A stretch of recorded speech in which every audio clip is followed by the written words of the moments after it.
Tekken? Yeah, man, just get it home. Let's do it.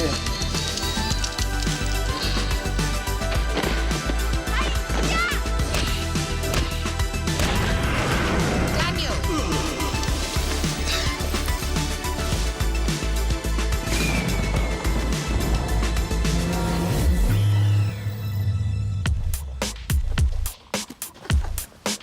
How you doing? You alright? I'll catch you later.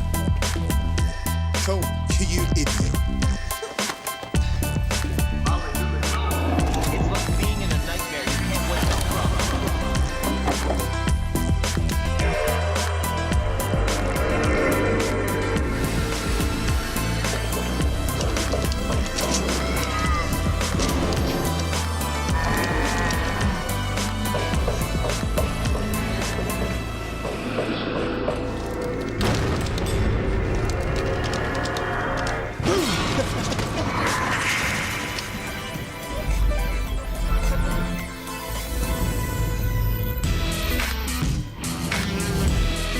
What, Dad? Alright, son. Alright, Bobby. Wicked. Whatever. Red, Get ready! I got visuals on the target. Got you now, Straggler.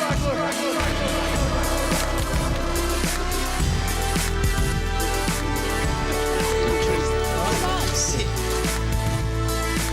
Yes, Daniel!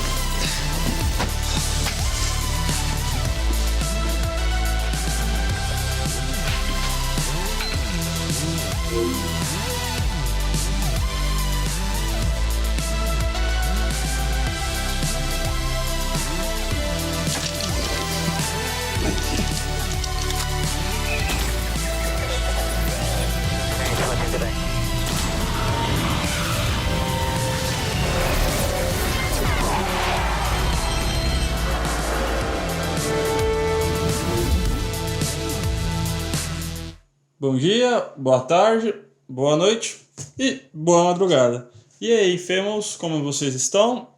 Estão bem? Já estão aí em casa de novo, né? A gente voltou para a fase vermelha, né? Exatamente no momento que a gente gravou. Brincadeira, né? Atrapalhou um pouco o plano da galera aí do rolê, né, galera? Mas e aí? Pelo menos vocês estão tendo aí mais um vídeo do The Infamous para vocês ouvirem, curtirem na segurança de casa, né? E hoje a gente vai falar de um assunto muito especial para toda a equipe aqui do The Infamous, né? Há algum tempo a gente fez um vídeo falando um pouco da Microsoft, né? No ramo de jogos, a gente falou exclusivamente do Xbox. Agora a gente vai vir com a parte 2 daquele vídeo, que foi um vídeo que teve muitas visualizações, teve um feedback bacana aí para o nosso canal, né? E como nós somos pessoas que somos tranquilos dessa guerra de consoles, somos bem imparciais, hoje a gente vai falar do lado azul da força, né? A PlayStation da Sony, né? Que tá no coração de muitos brasileiros aí. E como não podia faltar, trouxe aqui, né, um outro membro da nossa equipe do The Infamous, que assim como no Xbox vai me ajudar a esmiuçar mais sobre essa grande marca que é a PlayStation. Então eu tô aqui com o meu editor, o José. E aí, José, como é que você tá, cara? E aí, Infamous, beleza? O José aqui novamente, né? Acho que é o segundo vídeo, né, que eu tô participando aí com vocês. E hoje vamos mostrar o lado azul, né? Depois que a gente apresentou toda aquela ideia da Microsoft, né? pontos positivos, negativos, desvantagens da empresa também e dos consoles, né, da nova geração. Hoje a gente vai apresentar um pouco da Sony, né? Além de um breve resumo também sobre a empresa, seus serviços, principais jogos, né? A nova geração, né? A princípio com o PlayStation 5 aí já batendo na nossa porta e longe das lojas, né? Porque a gente nem encontra muito ele por aqui. Tá complicado. Tá complicado, quase 10 mil um aí. E apresentar pontos assim, igual nós comentamos também no outro vídeo, né? Para destranchar aqui um pouco das funcionalidades também da empresa, como também sua credibilidade no mercado atualmente. Cara, é o seu quarto vídeo. Quarto vídeo? Cara, Xbox e os dois do The Last of Us. Agora é o Pode PlayStation. crer. Você tá rodado no canal já, né? Eu só pensando que era só editor, mas não, já tô sendo um dos, entre aspas, protagonistas Cara, aí. participativo pra caramba.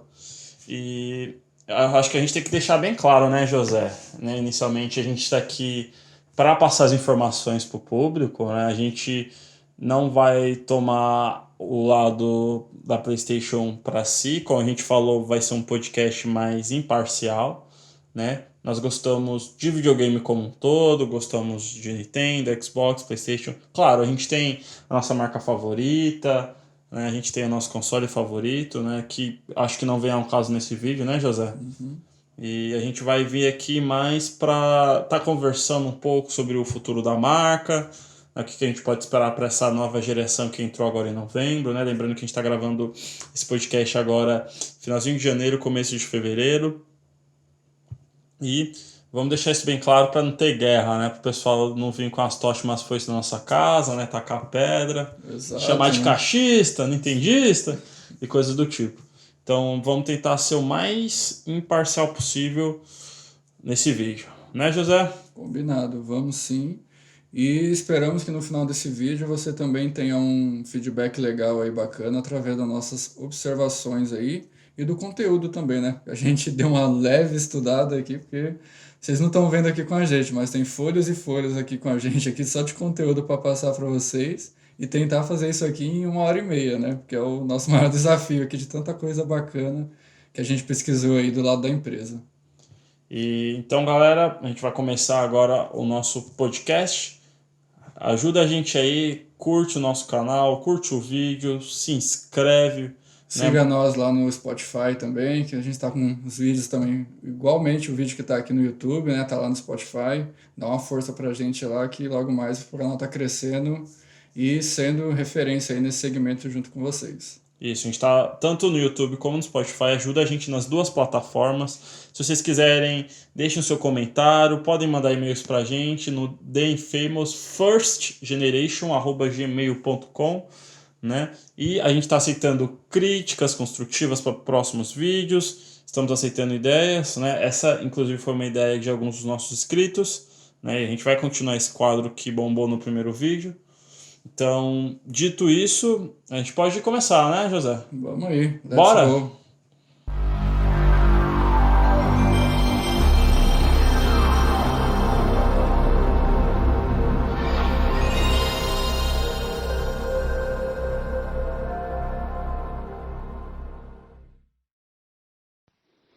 Com a nova geração de consoles lançadas oficialmente ao mundo em novembro de 2020, a Sony lança seu console, até então, mais potente, o PlayStation 5. Tendo feito vídeo sobre o lado verde, chegou a hora de destrincharmos o lado azul, explorando suas funcionalidades, revisitando seus jogos exclusivos, pesando o legado de uma empresa que está há mais de 20 anos no coração dos brasileiros, e fazer a saudosa pergunta: vale a pena adquirir um PlayStation 5 em seu primeiro ano de vida? O quão potente a quinta geração de consoles pode ser? Então, pessoal, a gente começando então aqui esse episódio, né? Vamos destranchar aqui sobre a Sony, né? Essa grande empresa aí que nos patrocina com muitos serviços, né? Funcionalidades no mercado e que é referência, né? No segmento eletrônico também. A Sony, ela teve a sua fundação no ano de 1946, né? E seus principais serviços na época era o serviço de telefones, né? E também de câmeras fotográficas. Nesse primeiro período, né, foi esses dois equipamentos que mais a empresa se baseava, né, para entrar no mercado. E depois de alguns anos, né, eles começaram também a entrar no segmento de filmes, né, fazer a Sony Studios, né, onde começar a ter aquela ideia de alguns filmes produzidos pela própria empresa, né, sendo até concorrente da Warner, da Universal Studios também na época. E disso também eles começaram a criar mercado, né. E após esse período, né, eles começaram a pensar também numa alternativa de um outro mercado para poder se basear e entre aspas, né, criar uma credibilidade maior além desses 3 segmentos, né, de filmes, de câmeras e de celulares. E foi daí em diante que, se eu não me engano, eles tiveram a junção com outras empresas, né? Eu acho que até o Roberto pode me ajudar, que seria... Acho que foi a Sega, né, também? Na verdade foi a Sega e a Nintendo, né? O Ken Kutaragi, ele era um funcionário na época da Sony, né? E ele é o criador da divisão de games da empresa, né, em 1986, e ele viu, né, nos games o potencial para alavancar a empresa, né, em outro segmento, para ele poder expandir. Ele viu que a Sega e a Nintendo, que são empresas mais velhas no mercado, né, elas tinham crescido muito, alavancado muito, né? Então ele tentou se basear nelas para efetivamente conseguir criar uma divisão de games. E ele gostava muito, né, dos resultados dos games no computador, né, como eles conseguiam criar e modelar uma coisa mais 3D, né? Então ele tentou criar uma divisão de games, mas inicialmente eles não tentaram fazer independentemente, né? Eles ajudaram a ter essa parceria, né, das outras empresas que já tinham um mercado de games, né? Eles pensaram, sim, em fazendo um acordo com a Nintendo, né? Inicialmente, em que eles iam até desenvolver um console. Eles ajudaram eles a fazer um chip de áudio, né, pro Super Nintendo, que ficou muito famoso na época, que melhorou muito o áudio, né? E depois eles tentaram uma parceria para um novo console, né, que ia suceder o Super Nintendo, que se chamava PlayStation, separado, não junto, né? Só que a Nintendo, ela acabou dando para trás, né? Porque a Nintendo, ela tem uma fama de ser muito rígida, muito conservadora na gestão dela. Então ela segurava muitos fornecedores, né? Ela limitava até o número de jogos que tinha que ter naquele ano, né? Tinha que ser uma coisa limitada. Então a gente não até tinha... para lançamentos mesmo da própria empresa, tinha um número base ali que eles seguiam, né? Eu acho que eles imaginavam que, assim, tipo, são poucos aqueles que tem que adquirir os nossos jogos, né? A gente tem que criar um mercado limitado. Um mercado limitado para as nossas coisas alavancarem. Porque até então você pensa, só tinha a Sega e a Nintendo, né? Então até faz um pouco de sentido naquela época até. Hoje a gente sabe que não, que hoje já tem uma abrangência maior, de mais empresas. Isso, a gente quer um acesso, né? Quanto mais pessoas acessarem, mais poder, mais abrangência você tem. Mas aí a Nintendo deu um calote na Sony, né? Acabou fechando com a Philips, né? Acabou não dando certo, né? Saíram alguns jogos bem estranhos, digamos assim, né? Do Zelda, assim, um jogo que parecia um filminho bem bizarro, assim. E aí a Sony, ela vai tentar parceria com a outra gigante da época, que é a Sega. Só que, olha só, a Sega, ela vetou, né, uma parceria com a Sony porque ela considerava a Sony muito inexperiente nesse mercado, cara. Nossa, e isso porque a Sony tava acabando de entrar no mercado, já tinha até ideias, né, na cabeça, assim, até de novo console e tudo, e mesmo assim não deu aquela credibilidade de primeiro momento pra eles. Engraçado, né? Porque hoje a Sony é muito maior que a Sega, cara. Exatamente. Muito É aquela questão, né? Tipo, você não me ajuda hoje, mas amanhã... E aí eu acho até melhor, porque assim, a gente pensa, e se a Sony tivesse fechado efetivamente com a Sega, será que a Sony não viraria um estúdio da Sega? Né, um agregado da Sega? Será que não seria comprado pela Sega? Talvez seria até uma referência com o que a gente vê hoje, né? Da Bethesda, até Sim, porque a Bethesda é uma empresa grande, ela acabou sendo comprada pela Microsoft, né? Isso, exatamente. E agora ela responde à Microsoft, então o planejamento, os jogos que eles querem, né, passa muito pelo filtro da Microsoft. Eles têm a liberdade dele para produzir, mas coisa criativa, eu acho que eles são um pouco controlados. Podia ter acontecido isso com a Sony, né? Isso, quem sabe seria uma outra realidade hoje em dia. Nossa, né? cara, podia ser muito diferente, cara. Acho Muito que poderia. diferente. Acho que muito jogo, até muito jogo novo em si, né? Que a empresa. Que eles têm, né, uns valores, uns consentimentos assim, de jogos deles em si. E numa parceria com a Sony, que a gente já tem uma ideia, mais ou menos, hoje em dia, né? De como que é a cabeça deles para montar jogos. Acho que viria, assim, umas coisas incríveis aí nesse período. Eu acho hoje em dia mais fácil, não que vá acontecer, né? Mas acho mais fácil a Sony comprar a SEGA do que a SEGA comprar a Sony. Ah, não tenho dúvida. Né? Mas graças a Deus, né? Estamos aí, né? A Sony tá nesse mercado competitivo também. Agora, liberta da Nintendo e da SEGA, ela inicia, né? Faz a sua divisão de games em 91, que inicialmente se chama Sony Interactive Entertainment, e ela começa a desenvolver o seu primeiro console, né? Que é o PlayStation, agora que a gente conhece como PlayStation 1. Só que agora junto, né? Que ele sai em 95, né? Exatamente. Aí tem até algumas características dele aqui que, tipo, pra época era uma coisa, tipo, surreal. Que era o gráfico em 3D, né? Que Sim, é cara. altura, largura e profundidade. E era CD, né? Era aquele clássico CD mesmo. Não era igual hoje em dia que tem Blu-ray. Cara, que tinha... mas foi revolucionário, porque a Nintendo e a SEGA, elas ainda estavam muito para trás, né? Porque elas pensavam ainda em ter o mercado de cartucho por um grande período de tempo, né? E o Ken Kutaragi, ele já queria uma coisa mais 3D, assim, ele queria inovar nos gráficos dos jogos, né? Que é uma coisa que eu acho que a Sony pegou muito da ideia dele, né? Porque hoje a gente vê jogos da Sony com gráficos incríveis, cinematográficos. Exatamente, parecendo até filme, né? Dependendo. Isso mesmo. O pessoal fala, né? Tem um especialista que fala, não vou lembrar o nome dele, que se a Xbox é a Netflix dos jogos, né? Questão de serviços, a Sony seria o cinema, porque ela lança alguns jogos, esses jogos são cinematográficos, com gráficos excelentes, cheios de história, né? Então, é até um ponto interessante aqui para abordar depois com você. Não sei se a gente pode até discutir sobre isso agora. A Sony, por ter o estúdio de filmes também em si, será que isso influencia nos jogos? Terem um pouco dessa dinâmica cinematográfica?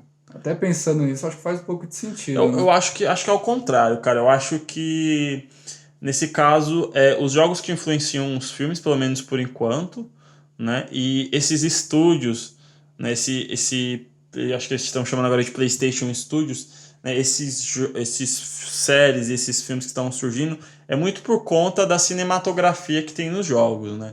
Porque, cara, você pode perfeitamente colocar muito jogo pra rodar só as cutscenes, cara, e colocar pra uma pessoa leiga assistir vai falar, não, e é ela um vai filme. falar que é um filme, cara, de tão bom que é o Narrativa, gráfico, a interação que faz a pessoa quando você tá assistindo, né? Você, sei lá, se sentir mesmo dentro de um filme, né?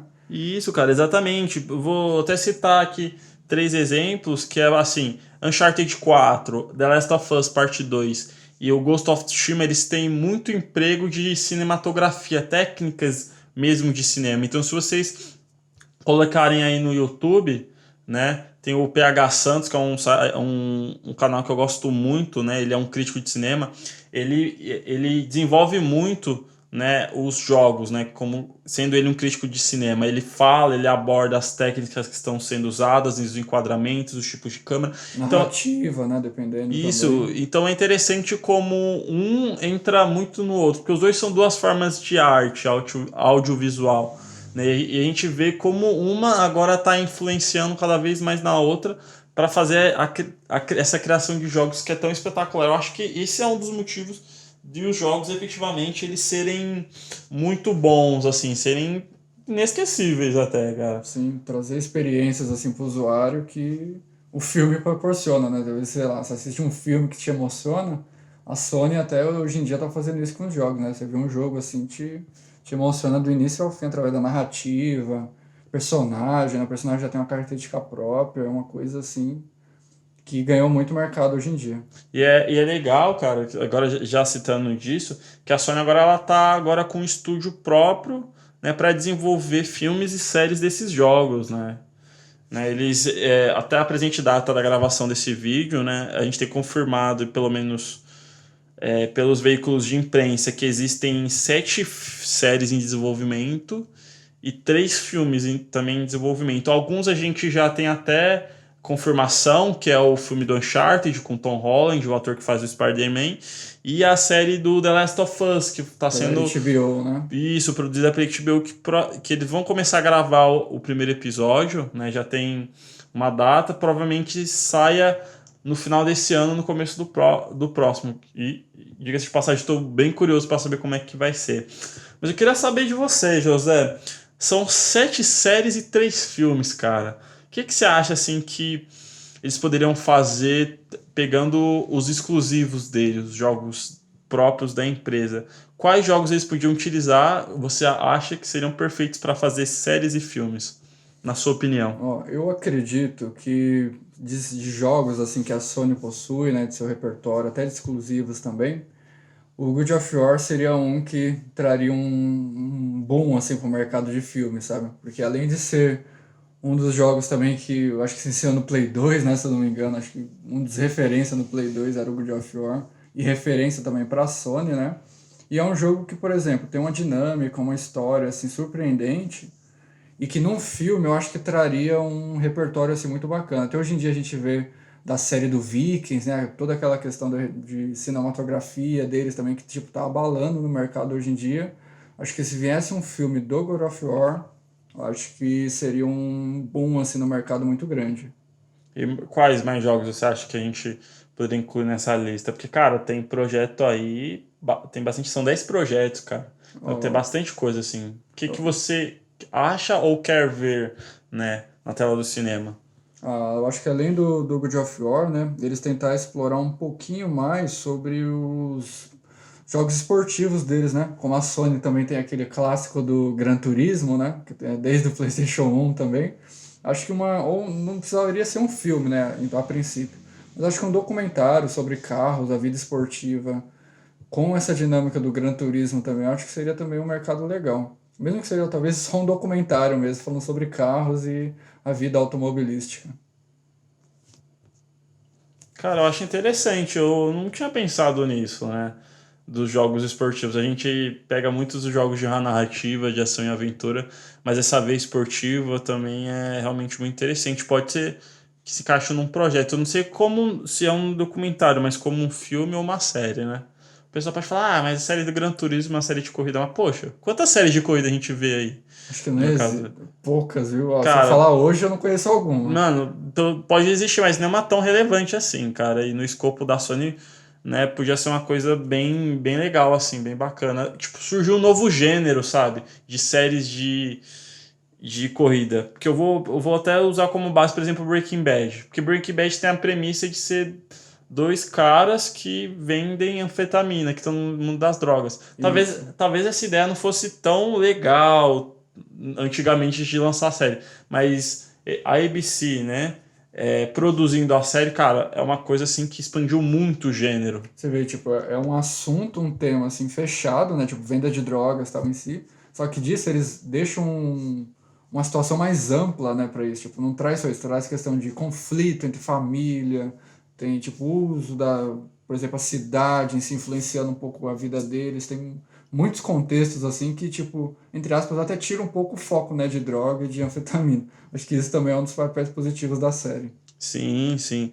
Eu acho que outros jogos, assim, que a gente poderia até colocar, que eu, pelo menos, gostaria de ver, assim, que eu imagino. Por exemplo, falam que são 3 filmes. Eu vou concordar com você, eu gostaria de ver um filme do God of War. Talvez não em 2018, mas iniciando lá na primeira, lá com a mitologia grega, e eles desenvolvendo melhor o que não foi desenvolvido nos jogos, né?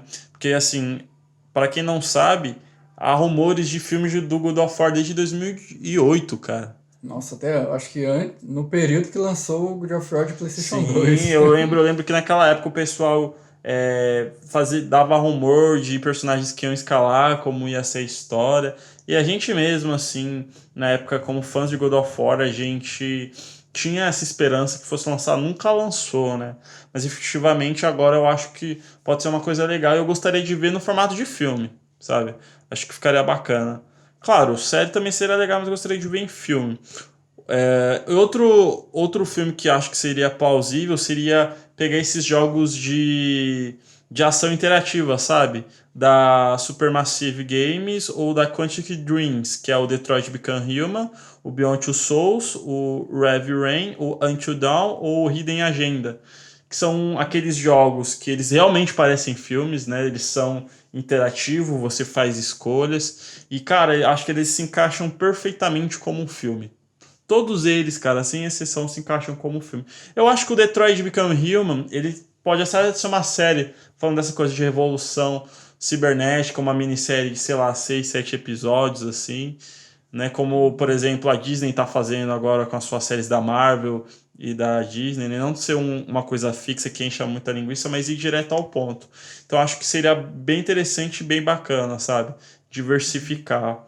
Porque cada jogo, ele, tipo, por exemplo, um jogo é mais ação, outro jogo é mais espionagem, a gente tem um jogo de terror, um de suspense. Às vezes tem até puzzles também, né? Jogos mais de alternativa, de você descobrir coisa. E é um mercado diferente, né? Uma diversidade muito grande em si. Não foca, por exemplo, só em FPS, só em ação, só em aventura. Ele tem todo um escopo gigantesco, assim, de gênero, né? Muito grande para poder se explorar. E eu acho legal porque esses jogos eles são feitos por captura de movimento, né? Então, existem atores reais que efetivamente podem fazer o filme. Então, cara, a gente pode fazer fidedigno, né, ao que tá nos jogos. Claro, mudar algumas coisas, mas pegar os próprios atores, né? E colocá-los, transpor eles dos games pros filmes. Ia ficar muito massa, cara, muito massa. Sim, ia dar uma visão totalmente diferente, né?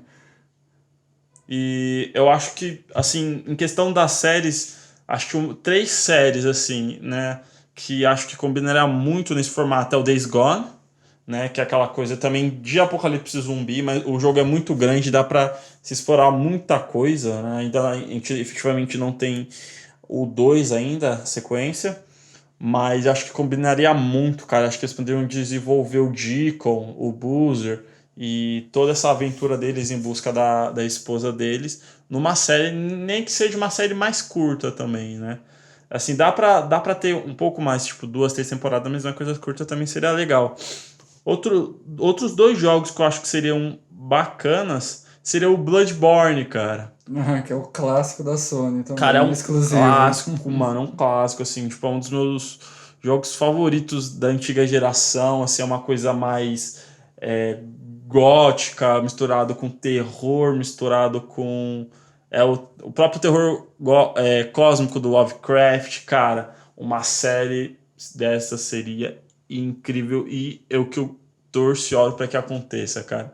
Torço e oro, porque assim, cara, ver os personagens transpostos pra série, a Lady Maria, o Ludwig, o German, a Doll, né, que é a boneca, cara, ia ser incrível e, tipo, dá pra fazer muitas temporadas, porque o jogo é riquíssimo, riquíssimo, riquíssimo. E acho que outro que se encaixaria muito no formato de série é o Infamous, cara. O Infamous, ele é um jogo de super-herói, né? Que você escolhe se você quer ser herói ou você quer ser vilão. Né? É uma série que tá em baixa, né? Tá um pouco esquecida. Saiu o Second Son no começo da antiga geração, né? Foi um dos primeiros exclusivos. Mas é um jogo que caberia muito nesse formato de série, cara. Acho que ficaria muito bacana, né? Você explorar esse lado, essa dualidade, né, de super-herói, super-vilão, como é no The Boys, né? Que é uma série super, hiper, mega relevante. Então, claro, tem vários jogos que seriam interessantíssimos a gente ver. Mas eu vejo nesses, tipo, um puta potencial. Eu torço principalmente, cara, pelo Bloodborne, mano. Bloodborne e pelo Days Gone, porque, cara, ficaria incrível.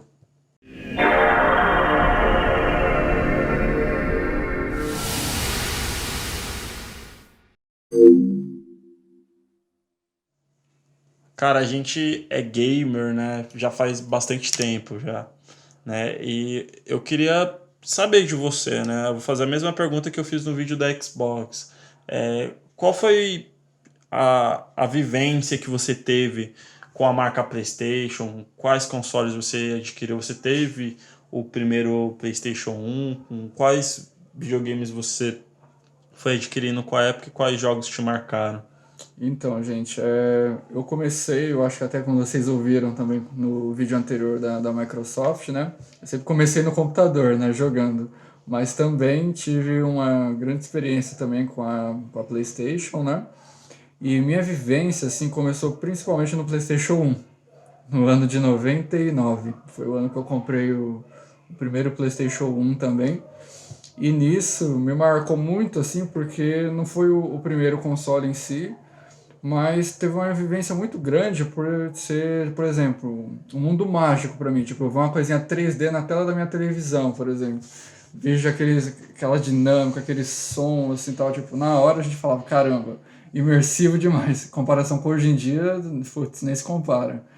E foi o PlayStation 1, né, o meu primeiro console da Sony, né, em si. E dos jogos assim que eu joguei nele, foram poucos, né? Não tive tanta experiência com eles assim. Mas até eu vou citar alguns aqui para ver se vocês conhecem também, né? Que era o Ridge Racer, né? Que era um jogo de corrida também muito clássico. Era tudo colorido ele e tal, tudo 3D em si. E você, tipo, fazia a corrida em pistas abertas, pistas fechadas. Era um de automobilismo mesmo em si da época. O Tomb Raider, um dos primeiros também antigos. Você até lembra aquele quadradão que era a Lara Croft lá. É um clássico. Cabeça toda quadrada, tal, tudo sem estar renderizado, mas pra época era uma sensação incrível. Você se sentia mesmo uma exploradora ali daquele mundo. O Metal Gear, também joguei bastante ele, um dos primeiros jogos de tiro também que eu joguei no PlayStation 1. O Crash, eu tenho muita apreciação, mas foi um jogo que infelizmente eu não consegui jogar no PlayStation 1. Era um dos que eu mais queria comprar no período, né? Mas me falam que é um jogo incrível, tipo, uma dinâmica muito boa, até parece muito com Donkey Kong, né? E um dos últimos jogos que eu joguei também nele foi o Driver, que é entre aspas, um dos primeiros jogos na dinâmica do GTA, mais ou menos. Só que não tinha aquele tiroteio, roubar carro e tal, era só mesmo você dirigindo na cidade, fazendo algumas missões tal em si.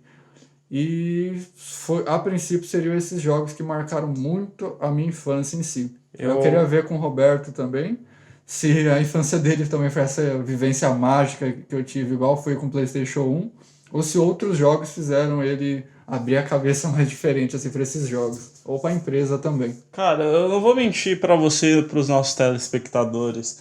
Nessa geração eu tive um 64.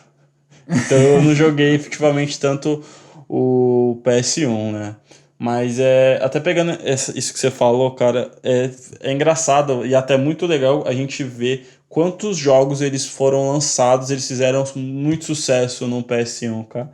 Esses que você mesmo citou, que, cara, eles são a cara do PlayStation, inicialmente, né? Tomb Raider, o Crash, que, tipo, pra mim, mano, é o mascote ali do começo ali da PlayStation. Esse eu ainda vou jogar ainda na geração atual, viu? Tá na lista. Nunca joguei o Crash, mas me falam muito bem desse aí. O próprio Metal Gear Solid, cara, que o primeiro em 3D dele, né? Feito pelo Hideo Kojima, também foi lançado nessa geração. O Resident Evil, o 1, o 2 e o 3, na primeira trilogia, foi lançada no PS1. A gente vê também uma aproximação muito grande com a Square Enix, né? Eles têm um bom relacionamento, acho que por até ser duas empresas japonesas, teve vários jogos que foram lançados, né? E até interessante porque a Square Enix ela produzia jogos para Nintendo, né? A gente vai encontrar muito os primeiros Final Fantasy exclusivos da Nintendo, e depois eles vêm e começam a lançar jogos em 3D para o PlayStation, né? Que fizeram muito sucesso, como os dois Parasite Evil, que são o único jogo até hoje que eu vi que combina terror e RPG.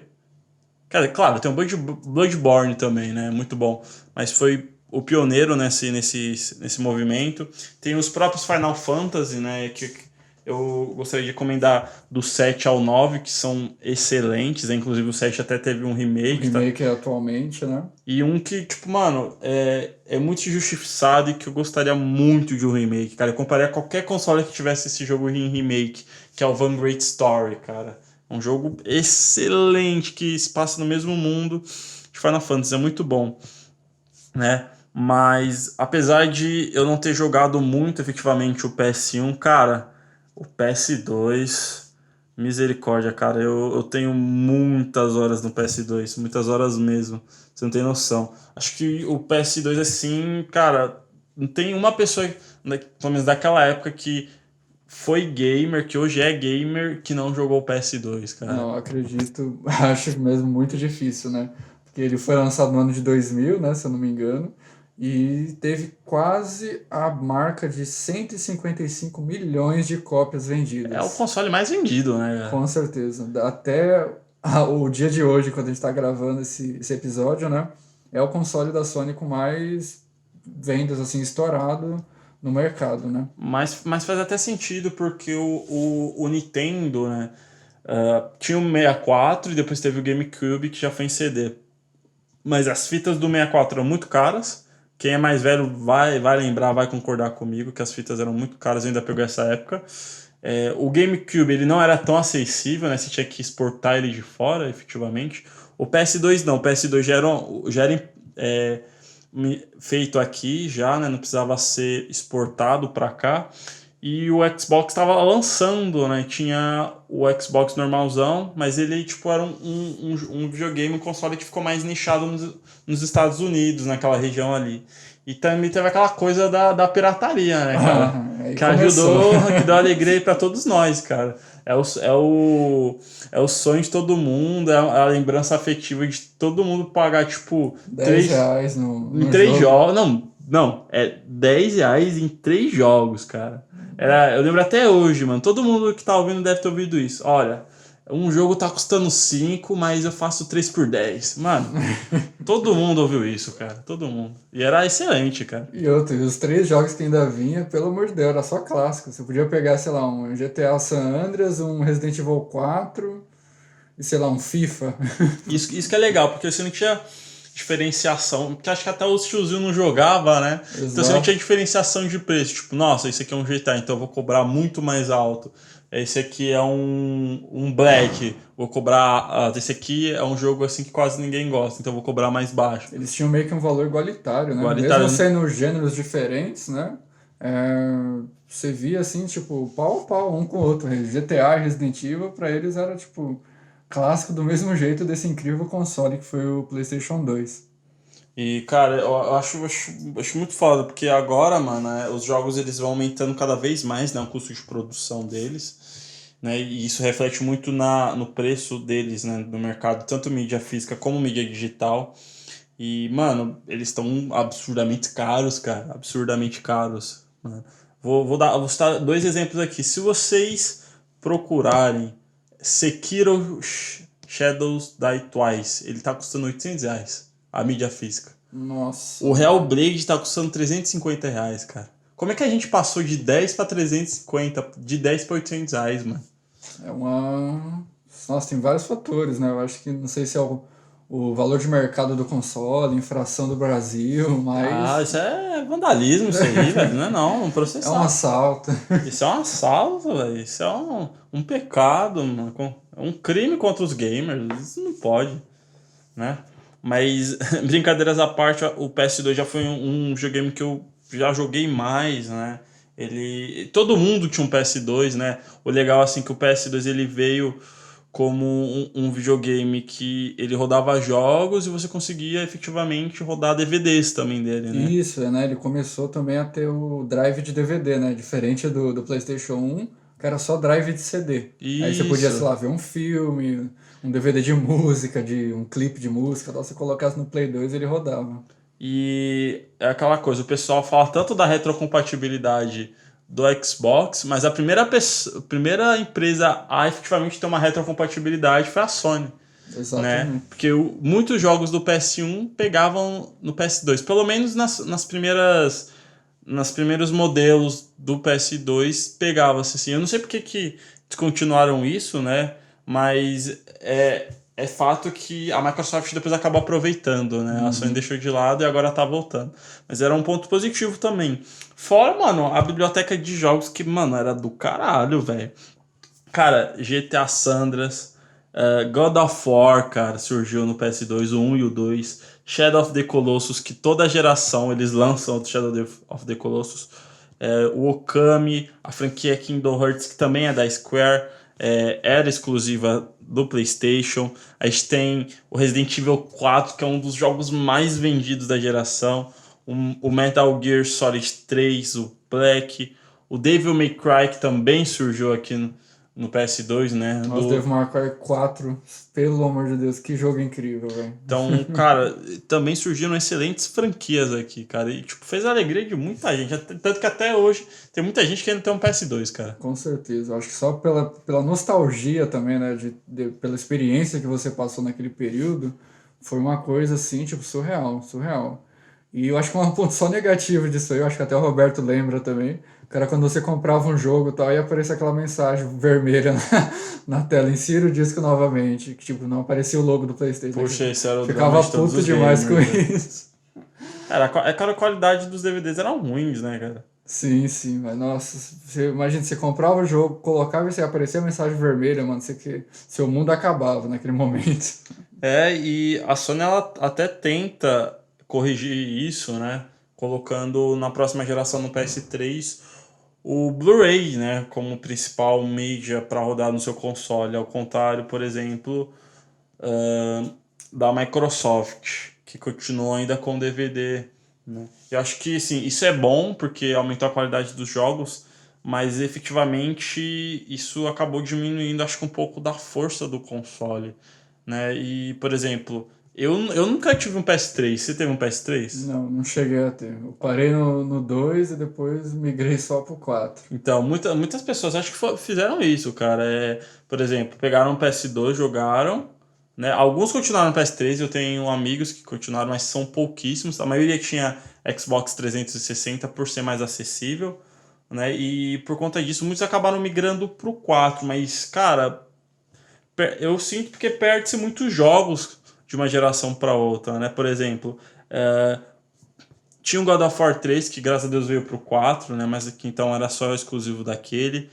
A gente tem o Ascension, também do God of War. Tem o Uncharted, que também surgiu, né? O Infamous 1 e 2, que nunca saíram do PS3. O Demon's Souls também, que é um exclusivo, que graças a Deus agora ele veio pro remake pro 5, mas até então tava perdido lá, né? No PS3. E o Metal Gear Solid 4, cara, que é um jogaço, é encerramento da franquia, né? E só tá no PS3. Tem muita coisa legal, muita pérola que acho que eles poderiam aproveitar que ficou no PS3. Tem até uma interessante aqui, não sei se até os nossos inscritos conhecem, né? Que eles tiveram um equipamento, né? Mas foi muito pouco vendido e poucas pessoas conhecem, né? Que era o SingStar Mix. Que era como se fosse um microfone, como se fosse um VR, só que microfone, pra época. Pra fazer karaokê? Exatamente. Opa. Isso. O pessoal jogava muito isso, acho que o Roberto deve lembrar, naquele Guitar Hero. O que é isso, mano? Achei que eu ia pegar pra cantar calcinha preta, calypso. Que isso, mano? Mas nada, era o Guitar Hero, cara. O jogo que o pessoal mais usou isso aqui. É verdade. Só que no Brasil, infelizmente, esse equipamento não chegou a vir muito, acho que problema de importação, coisas assim. Mas é uma curiosidade aí, né? Eu acho que um dos primeiros microfones aí pra você ficar jogando interativo com música, né? Começou também no PlayStation 3. Eu acho que o PlayStation 3, eu acho que de todos esses aqui, todos os consoles, eu acho que ele é o menos memorável, né? O 1, o 2 e o 4 são bem mais memoráveis que o 3, mas assim, ele trouxe coisas interessantes. Foi a partir dele que surgiu a PlayStation Network, a PSN, eles reformularam o sistema online, né, das partidas. Teve o PlayStation Home, que era tipo uma rede social própria da PlayStation. Ele parece muito, sabe o que, Roberto? Com aquele Rabu, não sei se você lembra. Nossa, eu lembro. Lembra? Eu fiquei um estranhamento, né? Fiquei, caraca, velho. Porque você criava seu personagem, conversava com o pessoal, você brincava, até namorava com o pessoal, gente, tipo com amigos, dependendo do jogo. Eu lembro que você decorava o quarto com o negócio dos jogos. Exatamente, mano. Era tipo uma cópia autêntica do Rabu lá que a gente jogou no computador. É verdade. E a gente teve também a inserção do PlayStation Plus, né? Sim, verdade. Que já começou a ter algum serviço de assinatura, né? E desconto em jogos na loja da PlayStation. E se eu não me engano, acho que era um ou era 2 jogos por mês que eles colocavam na loja gratuita. Agora eu não vou lembrar, mas acho que era 1 ou 2 jogos, né? Que todo mês eles, tipo, mudavam a biblioteca, o repertório. E as pessoas que tinham esse serviço de assinatura da Plus podiam desfrutar de um clássico, por exemplo, sei lá, um God of War da vida, um The Last of Us Part 1, por exemplo. Eu acho que, assim, foram ideias muito bacanas, mas o layout era muito estranho, cara, do console, assim. Melhorou-se muito do PS3 pro PS4 e do PS5 4 pro PS5, né? Era uma coisa muito estranha, muito rudimentar, acho, pra época, assim, sabe? E eu acho que o 3, se eu não me engano, ele tinha também duas versões, eu acho que foi o Slim, né? E o Super Slim. Sim, E sim. essas duas versões, pelo que a gente deu uma pesquisada também, era mais para tentar diminuir problemas de resfriamento. Porque falavam que esse console aí, se brincasse muito, pegava até fogo, se brincar. Ah, mas é uma coisa até da PlayStation, né? A gente vê muito em todas as gerações. Eles lançam o protótipo, né? Que Do é a versão console, fat, né, entre que é a aspas. versão patch. O bagulho é feio, é grande, você não sabe onde você coloca. Se você coloca na sua prateleira, coloca com o peso da porta, né? E conforme vai passando o tempo, eles vão sabendo como mexer e eles vão diminuindo, cara.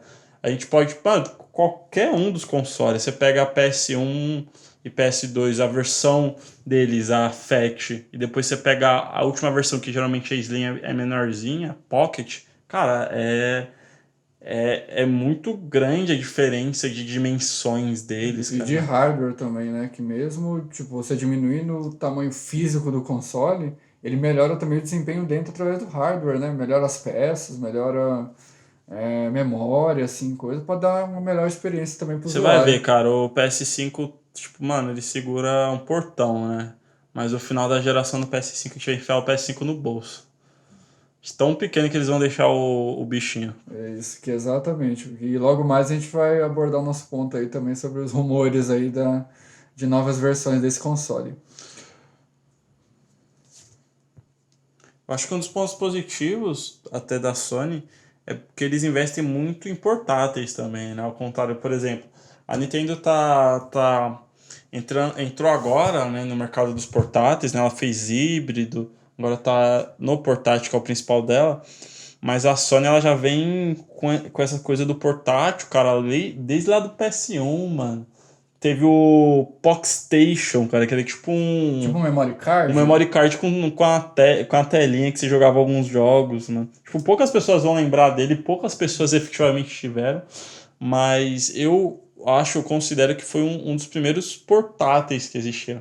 Claro, não deve ter vendido muito bem, né? Eles abandonaram a ideia por um pouco tempo, mas depois surgiu o famoso PSP, né, em 2004, na geração ainda do PS2, e ele era incrível, né? Tinha excelentes jogos também para ele. Aquela coisa de você conseguir pegar o console, enfiar no bolso, e andar por todos os lados, jogar no banheiro, jogar no ônibus, jogar na casa da namorada, no avião, né? Tipo assim, tinha uns jogos excelentes, cara. GTA Liberty City, Final Fantasy Crisis Core, né? Ele tinha também o Remote Play com alguns jogos do PS2 e do PS3, você conseguia ouvir música. Dependendo do modelo, navegar na internet, né? Tirar foto, era quase um celular. era um celular, entre aspas. E tinha também um outro equipamento, né? Que não chegou a ser tão vendido aqui no Brasil, que foi a GoCam, né? Que seria, entre aspas, um VR do PSP. Ele tinha funções, né, de captura de movimento, né, em si, para tentar trazer um pouco dessa imersão pro jogador. Porque como ele já estava ali com, entre aspas, tudo na mão, né? A GoCam tentava fazer um pouco disso também, dele tentar, através de alguns movimentos no PSP, se sentir mesmo imersivo dentro da sua narrativa e do seu jogo favorito. Cara, o PSP foi realmente um grande sucesso para a Sony. Foi. Em questão de portáteis. Queria muito na época ter comprado um desse aí, mas pelas situações e acabei não conseguindo, né? Mas fiquei na vontade, porque tanto de coisa boa que falavam dele na época. Era incrível. Eles chegaram a fazer o PS Vita em 2011, mas não teve tanto apelo ou apreço que nem foi o PSP, né? Eles acabaram descontinuando até um pouco cedo o PS Vita. Vamos ver se agora com o PS5 eles vão querer voltar, né? Com essa coisa dos consoles de bolso, né? Mas se eles reformularem e quiserem fazer, ia ser um bom diferencial, por exemplo, ser diferenciado da Microsoft, né? Que é o principal concorrente. Ou até também se eles pudessem usar o sistema Now, né? Que é a nuvem. Imagina você criar um console portátil que só funciona via nuvem, por exemplo. Você tem a sua biblioteca de jogos e você acessa em qualquer lugar o seu jogo favorito. Eu acho que eles podem estudar essa ideia e, assim, nesse mundo nada se cria, tudo se copia, né? Você se aprimora. Eles podiam estudar muito do que eles já fizeram e efetivamente estudar muito o que a Nintendo fez, né? Com o Switch, né? Com o Que é um Switch, sucesso assim, tremendo cara, aí. assim, a gente tem que dar os méritos também pra Nintendo por conta de criar o videogame portátil definitivo, né? Cada vez mais eles vêm evoluindo nesse aspecto, tanto que eles, nesse aspecto, assim, eles são líderes, assim, bate tanto a Microsoft como a Sony. Então, acho que eles podiam até pesquisar para tentar, né, competir nesse segmento também no mundo dos games, cara. E acho que para encerrar, falar do PS4, né, mano? Também. Antes da gente falar do queridinho aí da nossa geração, né? O PlayStation 4, né? Lançado no ano de 2013, vindo assim para substituir, né, seu antecessor, o PlayStation 3, e já vindo com algumas tecnologias a mais para a época, né? Como HDR, o modo streamer também, o DualShock 4 com funções de vibração, microfone embutido, LEDs em volta do controle, né? Touchpad intuitivo também, né? Introduziu o Share, né? Que agora foi copiado pela Microsoft. Exatamente, né? O botão de compartilhamento, né? De fotos também. Eu acho, se eu não me engano, acho que até para você... Não sei se começou nele no PS4, mas eu acho que sim. De você ter aplicativos, por exemplo, de streaming, igual tem hoje a Twitch, tem o Facebook Game e tal, de você poder já instalar no PS4 e fazer a sua streaming dali mesmo, só tendo a PlayStation Camera, né? E já começar isso, as gameplays aí, transmitindo para todo mundo. Eu acho que a Sony, eles pegam muito bem nessa parte operacional, cara, de sistemas, assim, né? Eu acho que, assim, eles sempre estão tentando inovar, né? E, tipo, eles não ficam só sentados confortáveis, né? Você vê que a cada geração eles colocam uma coisa nova, né? Eles introduzem uma nova funcionalidade, assim, que, querendo ou não, acaba sendo copiado depois pelos concorrentes, como, por exemplo, o botão Share, né? E a gente vai falar mais pra frente, mas o novo controle, né? O DualSense, que até a Microsoft mandou, né? Vocês querem que a gente faça um controle parecido com o PlayStation e tal, né?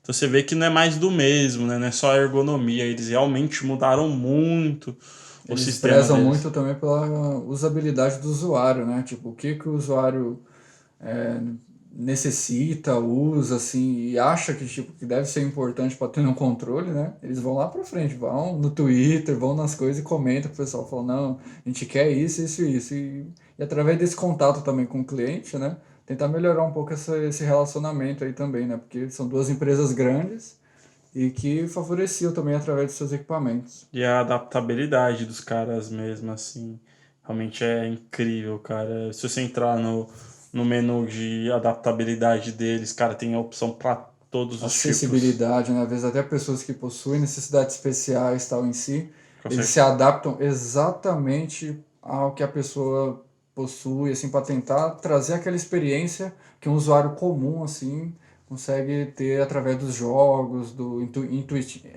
sistema intuitivo, né, do console em si. Eu acho isso, tipo, fenomenal. Cara, um deficiente visual, um deficiente auditivo, ele consegue efetivamente jogar os jogos da PlayStation, pelo menos os exclusivos, porque todos eles têm uma coisa de acessibilidade, principalmente no controle, né? Por exemplo, o deficiente visual, ele não vê, né? Mas ele sente as sensações melhores do que as outras pessoas. Então, ele pegando o controle, às vezes o controle dá uma vibradinha, né? E aí ele sabe que é um inimigo. Aí ele sabe o botão que ele tem que apertar, né? Ele joga também com fone de ouvido, então ele vai descrevendo a cena. Cara, é incrível, assim. E eu faço de parabéns, assim, porque os games, eles têm que ser acessíveis para todas as pessoas, né, cara? Exato. Quanto mais você tenha a inclusão social ligada aos games, eu acho que isso traz uma responsabilidade, uma ética para a empresa muito grande. Porque você olha para o mercado assim, como, tipo, o público que está recebendo aqui o nosso produto são seres humanos. Eu acho que disso aí, não importa se é homem, mulher, raça, gênero, opção sexual, ou problema físico em si, somos todas pessoas, né? E quanto mais as empresas prezam sobre isso, mais credibilidade elas recebem. Sim, cara, exatamente. Eu acho que o PS4, eu não sei, mas ele tem uma biblioteca tão boa quanto a biblioteca do PS1 e pra mim do PS2, cara, porque aqui a gente tem a reimaginação de muitas franquias, né? Surgiram muitas franquias novas, né, pra Sony, assim, que iniciaram. A gente tem a reimaginação do God of War, né? A gente tem novas IPs, a gente tem a reimaginação também do Final Fantasy VII Remake, né? A gente tem aqui o Horizon Zero Dawn, 9P, a gente tem Ghost of Tsushima, 9P, Bloodborne, 9P, Acho que Death Stranger também, né? Death Strange, a parceria com... a gente tem outros jogos também, né? A gente tem o encerramento do Uncharted, a gente tem a reimaginação do Ratchet & Clank também, né? A gente tem o Spider-Man, então jogos excelentes, assim. Eu não cheguei a jogar todos, eu tô jogando ainda alguns que faltam, mas, cara, a biblioteca deles não perde nada, mano. Eu até ouso e digo mais, cara, eu acho que a biblioteca deles é bem melhor do que a do Xbox, pelo menos na antiga geração, cara. O que eles desenvolveram foi muito mais do que, pra mim, a Nintendo e a Microsoft desenvolveu, né? E acho que uma coisa que é um diferencial também que a gente tem que falar é o PlayStation VR. Cara, o PlayStation VR, ele é quase um console à parte do PS4, cara. Ele é um videogame de realidade aumentada, né? Você vai ter o óculos de realidade, que acho que o que mais vende, né, é a imagem do óculos de realidade virtual, mas você tem os sensores das paredes também que vem junto, a unidade de processamento, que é literalmente um mini PS4, né? Ele tem um processador dentro dele mesmo. É bem bonitinho assim, tem a câmera, né, para os movimentos, a gente tem os fones que eles são simples, mas eles são adaptáveis, e é legal porque o VR ele é confortável e adaptável, ele se ajusta dependendo, assim, ele não tem um desconforto, né? Ele impede luz, impede ruídos, assim, e faz com que a imersão dos jogos seja incrível, cara, incrível. Você já viu até vídeos também de pessoas que estão usando VR e tal, e às vezes tomam rola jogando, tomam um susto e cai. Você tá jogando Resident Evil 7 VR, alguém vai te dar um tapa, assim, você sai gritando assustado. Sim, exatamente. Ou você tá, sei lá, com alguma coisa na mão, acaba batendo em alguém e tal. Mas é pra você ver o nível, né, de interação que esse dispositivo no PlayStation acaba trazendo, né? E um outro ponto também legal é o PlayStation Camera, né? Que também tem a mesma integridade também de você fazer live streaming, você fazer uma party, né? Que você também pode criar também através da Sony lá com seus amigos e tal. E criar uma sala conversando, tipo, como se fosse uma sala de bate-papo mesmo, muito interessante. E uma função também que eu não sei se vocês também conhecem, né? Que é comando de voz. Descobri isso esses dias também fazendo a pesquisa também para esse vídeo, né? Que o PlayStation Camera tem uma função de comando de voz. Igual tem, por exemplo, em iPhone também, que você ele grava a sua voz com algumas funções e, por exemplo, você pede, abre o jogo, finaliza essa tarefa. O PlayStation acaba fazendo isso também através dessa função. Isso aí eu achei, tipo, fenomenal. Também tem o social screen, né?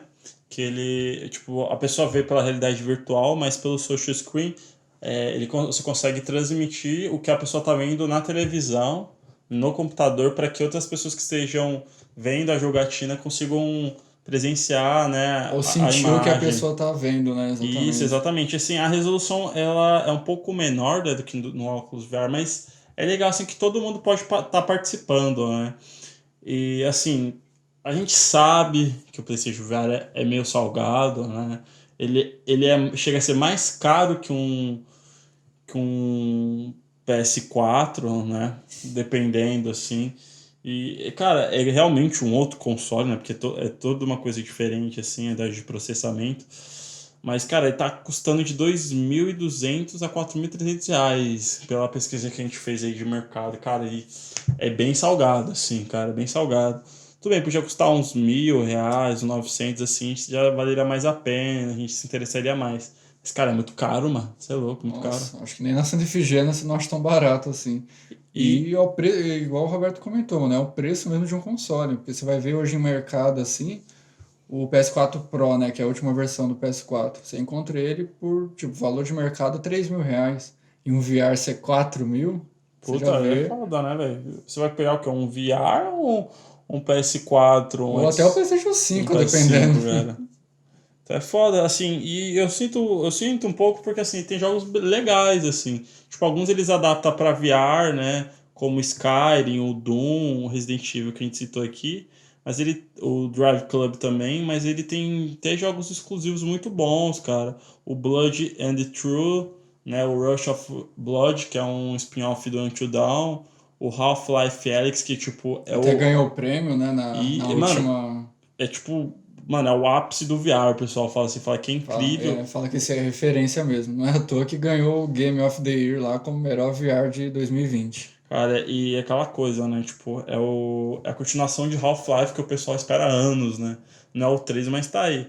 O Firewall também o pessoal fala super bem, né? O Tetris Effect. Então tem excelentes jogos, assim, cara, que infelizmente a gente não vai conseguir acessar, não só todo mundo, porque, cara, ninguém tem R$ 2.200 pra dar um VR, né, cara? Ou só se a Sony quiser patrocinar a gente aí também, a gente agradece. Opa, a gente agradece, né? Se não mandar um PS5, manda um VR pra gente, né? Sim, oxe, já seria de bom agrado. E no ano de 2020, né, teve, enfim, o seu lançamento, né? O futuro antecessor, o futuro sucessor, né, do PlayStation 4 e do PlayStation 4 Pro e Slim, né? O famoso PlayStation 5, né? Que teve tantos rumores aí nesses anos de 2020, 2019, imagens aí na internet rolando, tal, que seria de um jeito, quando a gente foi ver foi de outro. Um que parecia uma nave e tal em si, mas enfim acabou lançando aí o nosso querido PS5. O design é curioso, né, mano? O pessoal fala que é o sanduíche de cada dia. Nossa, cada imagem assim foi até agradecer. Eu achei muito legal, cara, que pra meio que competir com a retrocompatibilidade do Xbox, do Series, a Sony ela acaba lançando a coleção PlayStation Plus, né? Que, claro, ela não tem tantos jogos tão diversificados como a Microsoft vai ter, mas tem jogos excelentes, tanto exclusivos quanto third parties que marcaram a época do PS4, né? Então, assim, aqueles que adquirirem efetivamente o PS5, eles conseguem baixar gratuitamente esses jogos e jogarem. Porque sempre tem aquela coisa, né? Você compra o console, mas você não tem jogos efetivos para jogar, né? Então, você adquirindo essa coleção, fora os jogos de PS5, que são só dessa nova geração, sejam ele third party ou exclusivos, você ainda pode jogar uma grande lista gratuita de jogos da geração passada, né? Que, a saber, é o Batman Arkham Knight, o Battlefield, o Bloodborne, o Call of Duty Black Ops 3, o Crash Bandicoot, Days Gone, Detroit, Fallout 4, Final Fantasy XV, o God of War 2018, Monster Hunter World, Mortal Kombat 10, Persona 5, Ratchet & Clank, Resident Evil 7, The Last of Us, The Last Guardian, Uncharted 4, Until Dawn e Infamous Second Son. É uma boa gama de jogos para começar, né, cara? Acho que sim, pelo menos para já bater de frente aí com a Game Pass do Xbox é só título de peso aí. Cara, eu fiz a conta, eu demoraria 2 anos para zerar todos esses jogos no ritmo que eu tô agora, trabalhando, estudando. Speedrun, então... eu acho que nem tem como, tem um jogo aí que é impossível até você passar no speedrun. Tem jogo aqui que é foda de passar, mas são jogos assim de várias áreas, de vários tipos assim, então acho que vai agradar uma lista grande de jogadores, né? Sim, porque não pega, entre aspas, só um gênero, né? Pelo que eu vi aí que a gente ouviu da lista, né? Vai de gênero desde ação até terror, aventura, RPG. São grandes títulos.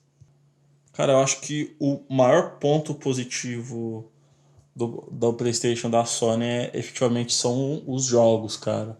Os jogos dele, como a gente citou, são jogos cinematográficos, são lindos, assim, de fazer. Eu gosto muito do trabalho que a Sony faz com seus estúdios, a liberdade que eles dão, né? Todas as entrevistas dos desenvolvedores, né? Eles batem nessa tecla como a Sony ela dá liberdade para eles fazer os jogos, fazer efetivamente o que eles querem, do jeito que eles querem.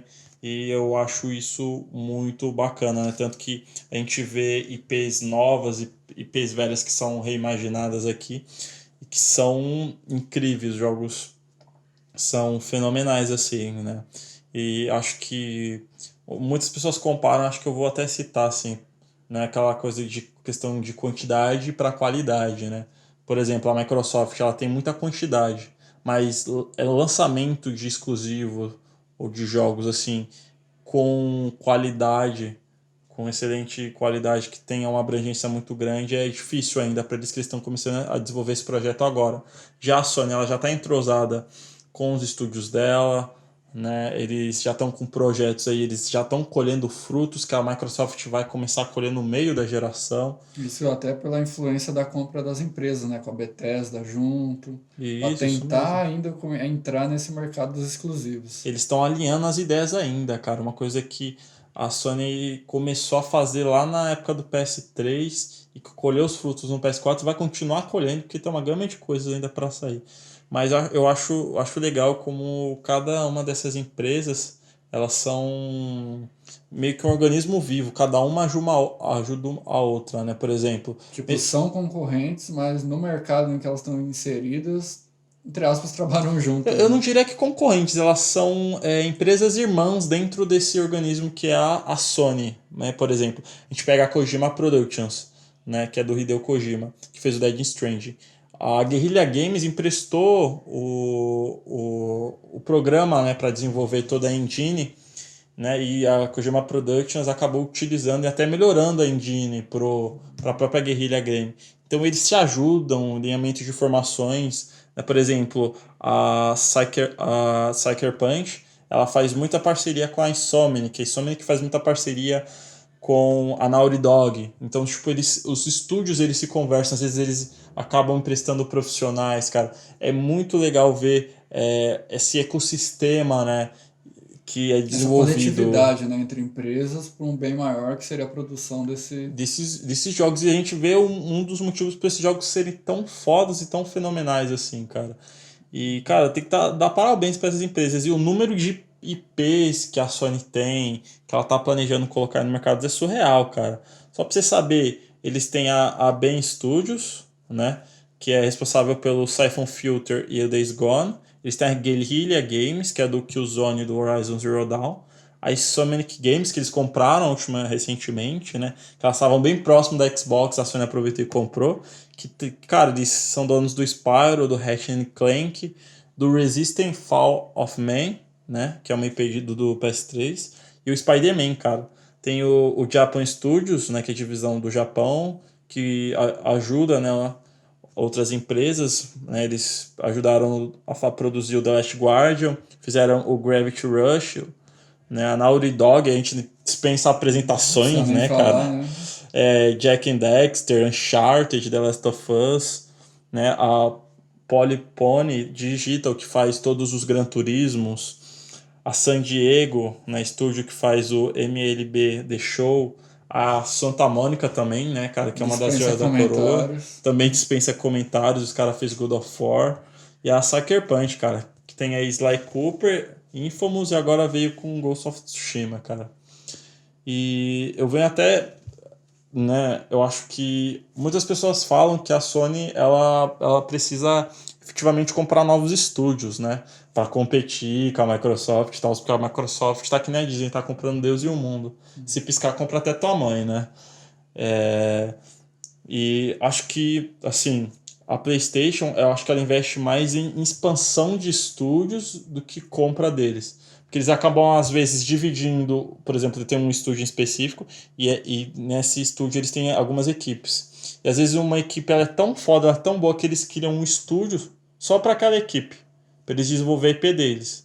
Então é um ecossistema muito grande, como se você elevasse um grupo desse estúdio, porque eles são foda, eles fizeram uma coisa muito boa, né? Eu acho que eles vão acabar criando estúdios, né? Acho que eles são mais de criar. Próprio conglomerado da empresa. Isso, do que comprar, que a Microsoft faz, né? Por exemplo, eles dizem as línguas que eles criaram um estúdio secreto na San Diego, né? E que esse estúdio secreto ele estaria fazendo o Uncharted de novo, né? Da série da Uncharted, né? Que é uma coisa que eles vão ver para ver se vai dar certo ou não. Então a gente vê que eles vão cada vez expandindo, fazendo divisões, às vezes eles extinguem, né? cancela uma divisão, um estúdio, mas é legal você ver esse trabalho de gerenciamento e gestão dos estúdios, né? Mas E não gerando competitividade entre elas, né? E Isso, mais isso mesmo. coletividade. Isso mesmo. Mas assim, eu sei que vai ter aquele ouvinte que vai falar, mas e a gente quer ver os caras comprando, dominando todo mundo, né? E a gente separou aqui uma lista de jogos, não, de empresas, de estúdios, que a própria Sony ela poderia comprar, né? Porque ela tem relações muito fortes com as empresas. Eu queria ver se você concorda comigo alguma dessas empresas, né? Por exemplo, a Kojima Productions, né, que é do Hideo Kojima, que a Sony se aproximou do Kojima, deu toda uma base, né, para ele poder montar o Death Stranding, que é uma criação do Kojima, mas é uma IP que pertence à Sony. Eles poderiam comprar, né, porque o Hideo Kojima ele tem uma relação muito boa com a Sony, né, Sim, entre elas são parceiros, né? Tudo. E eu acho que essa empresa em si, tendo essa parceria com a Sony, né? Death Stranding foi uma cereja do bolo aí também, né? Pra isso, porque além de ser um exclusivo também da Sony, teve essa parceria também com o ator, que a gente até esqueceu o nome. o aqui. Norman Reedus. Norman Reedus, exato, que também patrocinou também essa imagem, né, visual desse game em si. E mudou, né, um pouco, porque eu acredito que não tinha um jogo exclusivo da Sony que tinha essa dinâmica do Death Stranding. Acho que não existe um Nenhum, jogo, não cara, de existe. qualquer lugar que tenha a dinâmica do Exato. Death Stranding. Fora que, tipo, mano, você abraça um gênio desse mundo que é o Hideo Kojima, cara. Os jogos deles, tipo, ele é surtado, assim, mas ele faz jogos incríveis, cara. E você acha que e com essa migração deles também, desse jogo em específico, para a plataforma do PC, que teve também, né, essa mudança? Sim, Acho que também influenciou bastante, né? Sei que teve, não tem questão de gráfico e tal em si, mas vir para o mercado de PC também trouxe uma credibilidade, aumenta, né? eleva até o arrecadamento deles. Isso ajuda muito, sabe? Isso. Acho que o Horizon também, se eu não me engano, foi Sim, também para a plataforma do PC, né? E tudo nessa questão também, de parceria, de projetos, que gera um grande fruto, que é esse projeto desses grandes games, que são exclusivos também dessas empresas, né? Da Sony também em si, e que elevam muito mais a marca no mercado atual. Cara, eu acho que outras empresas que a Sony poderia tentar comprar, adquirir, é a From Software, né? A From Software é a criadora do Dark Souls, Demons, Bloodborne, Sekiro e agora recentemente o Elden Ring. Cara, e fora outras IPs, né, que surgiram antes do Souls-like. Mas, cara, imagina só você ter um estúdio do escopo da From Software. Escopo, digo, em relação à criação. Os jogos deles são incríveis, cara. Assim, começou com uma coisa de nicho, mas foi expandindo, assim. Não é à toa que eu considero que 2 dos melhores jogos da empresa estão na mão da Sony, que é o Bloodborne, e o Demon Souls, que só a Sony pode bater o pé e falar assim, não, eu quero uma continuação desses jogos. O que mude a narrativa, sei lá, é a Isso. Sony só que tem a autonomia para poder fazer isso. Isso, e isso podia aproveitar, porque assim, a From Software ela vem crescendo muito, né?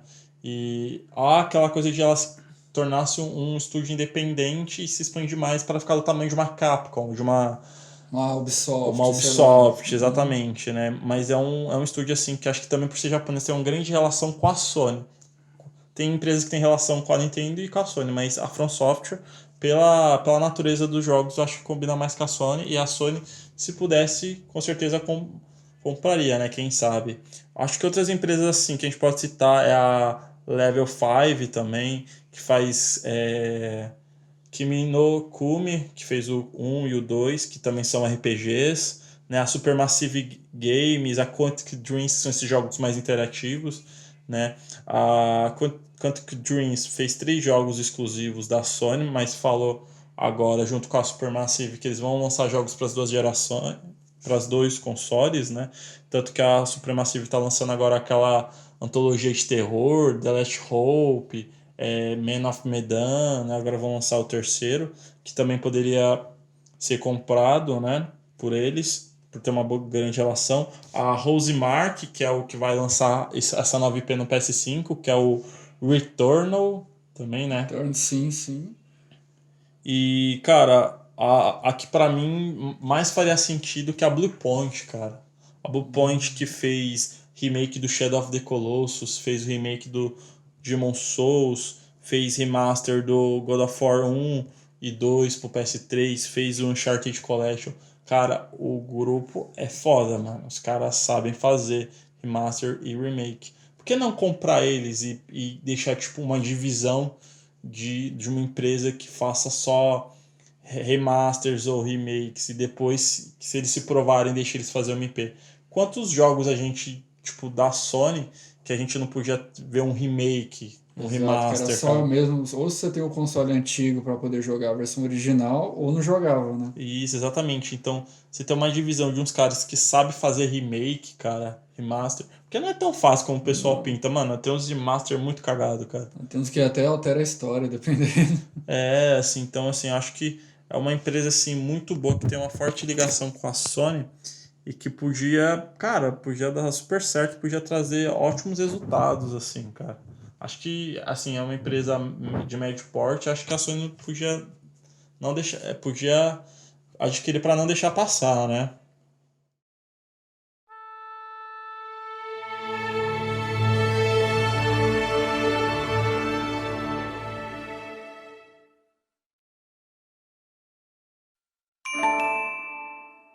E continuando aqui a nossa discussão, né, sobre a Sony também e outros serviços também, a gente entra num ponto, né, mais de um diálogo aqui nosso sobre o que a gente espera, né, tanto da questão de serviços, do console em si, do PlayStation 5 agora no ano de 2020, né, próximos jogos, né, dessa empresa, é, como posso dizer também, estúdios possivelmente futuros que podem também vir para a empresa. O que nós esperamos, né, como gamers aqui desse canal, que possa, sei lá, tipo, trazer uma nova visão aí da empresa para os próximos anos. Aí, por exemplo, da Sony em si, eu acredito que ela possa explorar um pouco mais essa questão dos exclusivos. Acho que os exclusivos dela são o cartão-chave, né, da empresa, e que acredito que nos próximos anos ela possa criar um exclusivo novo, que possa também bater de frente com jogos que já estão no mercado, como o God of War, o The Last of Us, Uncharted. E você, o que você acha? Você acha que aquela possa vir coisa, um cara. novo jogo? Cara, é aquela coisa, toda vez que a Sony inventa uma nova IP, o pessoal prende a respiração pra saber se vai ser tão foda quanto God of War, Uncharted e The Last of Us, que agora é aparentemente a tríplice coroa da Sony, né? Pelo menos no presente momento. Já tiveram outras, mas no momento essas são as franquias que estão mais em alta, né? Eu acho que realmente, assim, nessa nova geração a gente vai ver muitas novas IPs surgindo, né? E continuações de sementes, jogos que a gente viu, né, nas gerações passadas. Por exemplo, a gente já tem uma lista até que expressiva de jogos que eles vão estar lançando exclusivos, né? A gente teve aí o Demon's Souls e o Spider-Man Miles Morales, que foram lançados em novembro do ano passado, né? O Demon's Souls foi uma grata surpresa para mim, né? E o Spider-Man, ele é um fruto de um jogo de 2018 já, né? Mas a gente ainda tem, cara, uma caralhada de jogos ainda que já foram anunciados e vão ser lançados. A gente tem o God of War Ragnarok, a gente tem Horizon Zero Dawn Forbidden West, né? Tanto que o Forbidden West ainda vai vir pro PS4, PS5, né? Rumores dizem que o Ragnarok também vai vir pro PS4, né? A gente tem o Godfall também, quer dizer, Godfall, que também já lançou, que é um exclusivo temporário de 6 meses. A gente vai ter o Gran Turismo 7, o Ratchet Clank, que vai usar todo o SSD. Isso era um clássico do Play 1, hein? Cara, ele tá aqui até agora, mano. E, tipo, mano, vai ser incrível, porque, tipo, o nível de carregamento vai ser insano. A gente tem aqueles 2 jogos, né, que tem exclusividade temporária, né? Que são coisas bem curiosas, assim. Que é o Ghostwire Tokyo e o Deadloop, que são jogos da Bethesda, que foi comprada pela concorrente, a Microsoft, né? Então, tipo, podem ser os últimos jogos da Bethesda, né? Na Sony, né, em si. No escopo da Sony, que também tem ideias bastante interessantes, bem viajadas até. A gente tem o Final Fantasy XVI, que é um exclusivo temporário também, que, cara, eu acho que ele ressalta muito essa parceria, né, da Sony com a Square Enix, que eles sempre trazem jogos de até exclusividade temporária ou exclusividade total, né, pra asa da Sony, assim. E aqui, mais uma vez, a gente está tendo essa parceria, né? A gente tem vários outros jogos que vão sair. A Sony já falou que ainda vai estar trazendo jogos pro PS4 e pro PS5, ou seja, ainda existem alguns exclusivos que ainda estão para sair, né? A gente vai ter exclusivo até 2022, né? A gente tem aí o Horizon, que vai sair ainda. A gente tem o Kena The Bridge of Spirits, que é da Ember Live, que é um estúdio de animação que está se arriscando aí. Parece estar bem interessante o jogo, né? A gente tem possivelmente o God of War e tem um jogo que, mano, muitas pessoas desconhecem que vai sair, e que esse sim eu acho que vai ser o último exclusivo do PS4, porque vai sair em 2022, que é o Granblue Fantasy Relink, cara, que é um action RPG famosíssimo no Oriente, que, mano, quem puder tá lá dando uma pesquisada no gameplay, nos trailers, o jogo é insano e tem um gráfico muito lindo, cara. Muito lindo. É um outro. Cara, acho que a gente pode até pegar a geração passada e fazer algumas previsões, né, para essa geração. Por exemplo, jogos que foram lançados e que tem potenciais sequências que, claro, não foram confirmadas, mas que a gente imagina que possam aparecer nessa próxima geração. Por exemplo, Days Gone 2, né, que eles encerram num plot twist da abertura para o próximo jogo.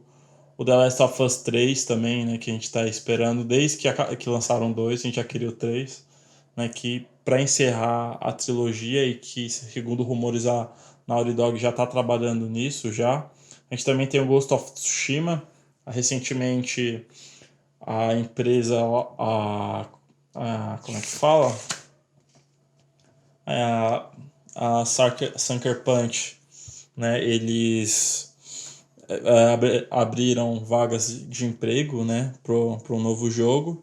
A gente também tem rumores de uma nova IP da Team Ninja, né, que faz o Nioh, que, claro, ela não é da Sony, né, mas eles têm um contrato para alguns jogos com a Sony, então a gente pode ver mais para frente uma nova IP, né, um exclusivo.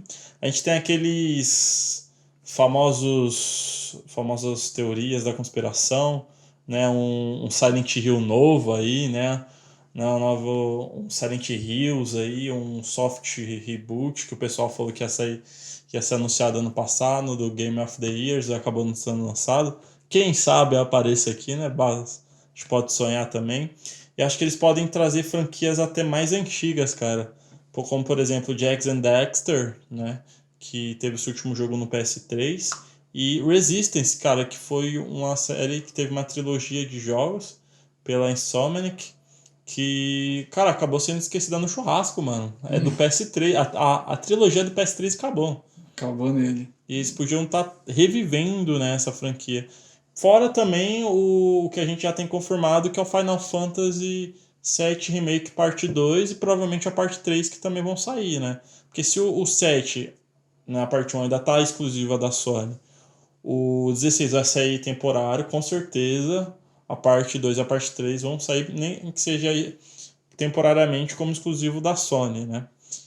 E também tem aqueles outros rumores que falam que a Naughty Dog e a Santa Mônica, as duas estão fazendo duas novas IPs, sendo que a da Santa Mônica é a primeira IP que eles estão fazendo propriamente fora de God of War, que rumores dizem que é uma IP de algo medieval, né? Mas são só rumores. E além dessas questões dos rumores dos jogos, né, tem também os rumores dos consoles também, né, que o pessoal, como é de praxe também, né, até pela história da Sony também, tem de lançarem seus consoles, né, na versão FAT, que é a versão inicial, e após um período, né, lançar versões melhoradas, né, mais compactas, com hardware um pouco mais potente. E são esses dois rumores, né, que talvez possa vir ou um PS5 Slim ou um PS5 Pro. Precisa de um Slim, hein? Misericórdia, precisa de um Slim. Principalmente pelo tamanho, porque, pelo amor de Deus, colocar ele aqui na estante aqui, você não fica sem espaço nenhum. Você compra um rack só pra colocar o PS5. Só, exatamente. Cara. Mas você acha que vem o que primeiro, o Slim ou uma versão Pro? Cara, provavelmente, vendo todo o histórico da empresa, vem a versão Slim. Eles vão aprender a mexer mais, vão dar uma compactada, né, no console, que é muito bem-vinda, né, diga-se de passagem. Até pelos assim. próximos títulos, né, que possam vir também. Cara, pelo que a gente vê do histórico, deve ser lançada daqui 2 anos, cara, porque geralmente são 3 anos após o lançamento da versão Fat, né? 2, 3 anos fica nisso. O Pro, né, que agora é Pro, mas o pessoal fala que é a versão melhorada, né, a definitiva, né, provavelmente deve demorar, cara, o quê? A gente tá em 2021, em 2024, cara, 3, 4 anos para eles lançarem efetivamente uma nova versão aí. Né? Mas resta aguardar, né? Porque o PS5 já é um monstro, né? É um monstro. Imagina Isso na sua versão Fat, hein? Isso, imagina a versão Slim e a versão melhorada, cara. Mas eu tenho uma curiosidade para saber como é que vai estar como vai ser a versão Slim. Porque geralmente as versões Slims do console da Sony são muito lindas, cara. Sim, esse eu acho que vai dar uma toda reformulada no design do console, eu acredito. Sim. Como foi no PS1 e no PS2, cara. Sim, sim. Questão até para as duas versões, tanto para a versão digital como a versão que tem CD. Quem sabe até façam uma versão tipo deitada do videogame, que não fique em pé. E é bom que eles barateiem esse PS5, né, mano? Porque, mano, o PS5 com drive de disco tá custando R$8.000. E o sem disco, ele tá custando na faixa, pelo que eu vi, o mais barato é 450, né, o mais barato. Mas ainda não é em site confiável. Eu nunca vi os sites lá, mas tá lá, né? Mas, cara, tá muito caro. Então, geralmente, quando eles lançam uma versão nova, eles barateiam a antiga. Isso, que já é de praxe com os antigos, né? Quando lançou, sei lá, a versão Fat para a versão Pro, quando você comprou o Pro, você já viu que o Fat estava muito mais barato. E aí, quando lança-se uma questão que nós, pobres, atacamos e compramos. Isso aí também já é de praxe também.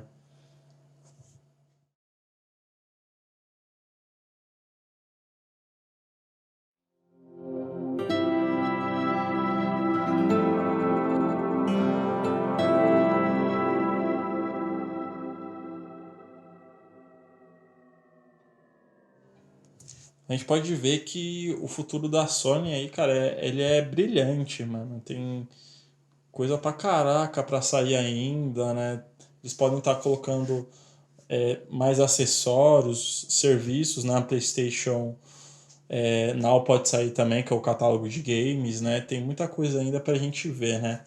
Acho que vai ser legal a gente ver como é que a Sony ela vai efetivamente se comportar nessa geração.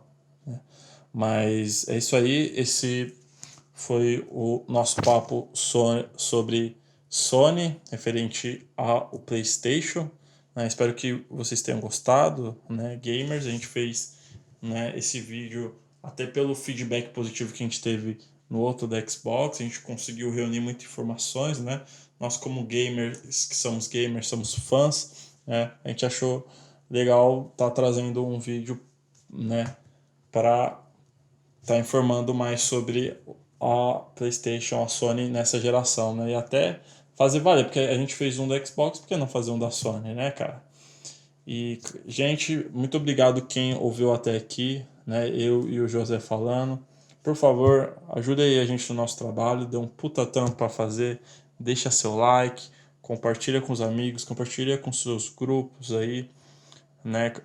Comenta, né? Dá críticas construtivas, positivas, dê ideias para próximos vídeos para que a gente possa fazer, né? Pode estar mandando um e-mail para a gente.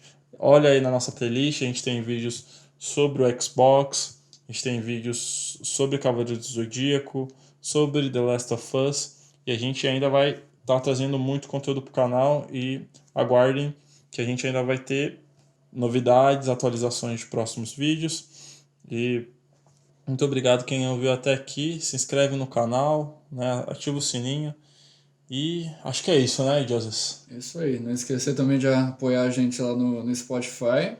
E, por favor, né? Se tiverem algum argumento aí para complementar com o vídeo que a gente apresentou para vocês hoje aí, não deixa de comentar aí pra gente bater essa resenha legal aí sobre o que a gente discutiu hoje sobre a grande empresa que é a Sony, né? Nesse mercado de games aí, não só de games, né? Mas de entretenimento aí mundialmente. Mas lembrando, vamos discutir com paz, amor e alegria, Isso, sem não atacar uns fuzile, amiguinhos. não fuzile nós nos grupos aí, né, de videogames e tal em si. Estamos só apresentando, né, as vantagens e desvantagens das empresas, né? Vamos tentar ser o mais imparcial possível sempre, né? Por mais que a gente tenha os nossos consoles, as nossas empresas favoritas, né? Mas como a gente disse no vídeo da Xbox, a gente tem que falar aqui também, Sony patrocina nós. Sim, por favor. Ou um VR ou um PlayStation 5, né? A gente já tá de bom tamanho aí para agradecer vocês. Então, dito isso, a gente encerra por aqui, né? Fiquem com Deus e até o próximo vídeo. Falou!